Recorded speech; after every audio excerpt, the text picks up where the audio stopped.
সন্ধে হলেই কিছু খেতে ইচ্ছা করে, কিন্তু কি খাবো সেটাই ভাবতে ভাবতে ইউটিউবে ভিডিও দেখছিলাম। দেখি না সহজভাবে বাঁধাকপির পকোড়া বানানো যাবে।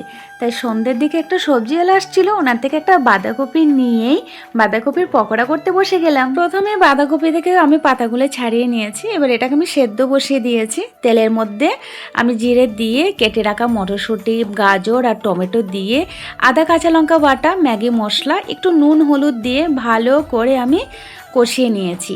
এরপরে সেদ্ধ করা দুটো আলু দিয়েছি, দিয়ে আরেকটুখানি কষিয়ে ধনে পাতায় দিয়ে একটু নাড়াচাড়া করে নামিয়ে নিলাম।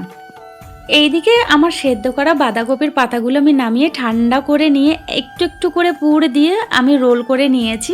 এবার বেসনের গোলায় ডুবিয়ে তেলে ভেজে নিলেই রেডি বাঁধাকপির পকোড়া। আচ্ছা, বাঁধাকপির পকোড়াগুলো দেখতে কেমন হয়েছে সেটা তোমরা প্লিজ কমেন্টে জানিও, আর খেতে কেমন হয়েছে জানো তো? অসাধারণ হয়েছিল, সত্যি কথা বলতে।